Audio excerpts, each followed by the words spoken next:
Perkenalkan, nama saya Kelsey Amanda Putri, NIM 183310010096. Saya akan membawakan topik dampak penggunaan media sosial untuk memenuhi tugas teknologi informasi dan komunikasi. Sosial yang digunakan dan diartikan sebagai alat komunikasi. Hampir semua orang yang memiliki ponsel pintar memiliki media sosial. Media sosial memberikan dampak positif bagi penggunanya, yaitu memperoleh informasi secara aktual, mampu berkomunikasi secara real-time, dan dapat membangun relasi dengan cepat dan luas. Namun media sosial juga memiliki dampak negatif, yaitu memperkenalkan produk palsu, adanya cyberbullying, mengirim pesan atau ancaman yang menyakitkan melalui platform chatting, menuliskan kata-kata menyakitkan pada kolom komentar media sosial, memposting sesuatu yang memalukan atau menyakitkan, lalu meniru atau mengatasnamakan seseorang dengan akun palsu melalui akun seseorang dan mengirim pesan jahat kepada orang lain atas nama mereka. Lalu trolling, yaitu pengiriman pesan yang mengancam di jejaring sosial, mengucilkan, menyiapkan, dan membuat situs yang berisi kebencian tentang seseorang yang menyebabkan masalah pada orang tersebut. Membuat akun palsu, mencuri identitas online yang menyebabkan masalah pada pemilik akun tersebut. Selalu ada dua sisi dalam suatu hal, sisi positif dan sisi negatif, termasuk juga penggunaan media sosial. Di dalam media sosial ada keinginan untuk bisa mengunggah foto terbaik dan mendapatkan pujian dan likes. Tekanan untuk menampilkan hal terbaik dari dirinya bisa membuat seseorang menjadi cemas membandingkan dirinya dengan orang lain yang mempengaruhi kesehatan mental.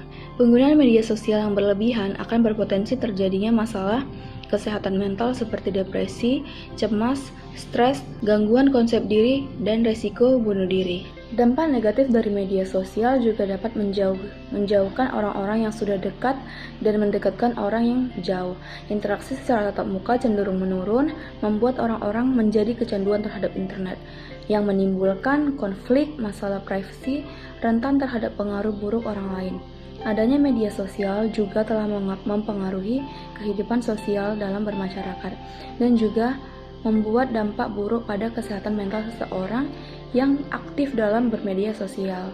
Ketidakmampuan mengontrol diri bisa saja mengakibatkan kita mengalami gangguan psikis akibat media sosial. Ada beberapa gangguan yang mungkin mengancam kita. Yang pertama, FOMO atau gangguan fear of missing out, dimaknai sebagai perasaan tidak nyaman karena ada sesuatu yang terlewatkan mengenai aktivitas orang lain. Gejala gangguan FOMO yang sering terlihat adalah tanpa sadar mewajibkan diri untuk memantau media sosial orang lain atau hanya sekedar melihat interaksi orang lain di media sosial orang lain secara konstan. Kehidupan orang lain terlihat lebih indah dan lebih menarik. Yang kedua yaitu OCD dan social phobia. Salah satu gejala seseorang mengalami obsessive compulsive disorder atau OCD, seseorang yang tidak dapat meninggalkan ponselnya sedetik pun ketika sedang menjalani aktivitas lain. Sementara social phobia menunjukkan gejala adanya sakit hati ketika dirinya mendapatkan komentar atau balasan pesan negatif dari orang lain di dunia maya. Yang ketiga yaitu social anxiety disorder. Pernahkah kita ketika sedang asyik mengobrol dengan beberapa teman masih bisa sigap memperhatikan nyala atau bunyi notifikasi dari ponsel?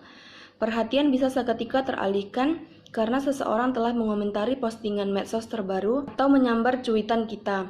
Apabila perilaku seperti ini terus melekat dalam diri kita, bisa jadi kita berpotensi untuk mengidap social anxiety disorder. Penggunaan media sosial yang berdampak pada psikologi seseorang juga dapat diatasi dengan hal-hal berikut. Yang pertama yaitu, ubahlah kebiasaan bersosialisasi di dunia maya menjadi bersosialisasi di dunia nyata. Dan kedua, mulailah memperhatikan lingkungan sekitar dan kurangi penggunaan gadget dan berinteraksi dengan orang lain.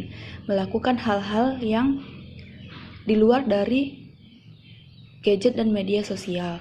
Yang ketiga, alihkan perhatianmu untuk mengisi waktu dengan hal-hal yang lebih bermanfaat, sehingga kamu tidak menghabiskan waktu berjam-jam dengan mengakses media sosial.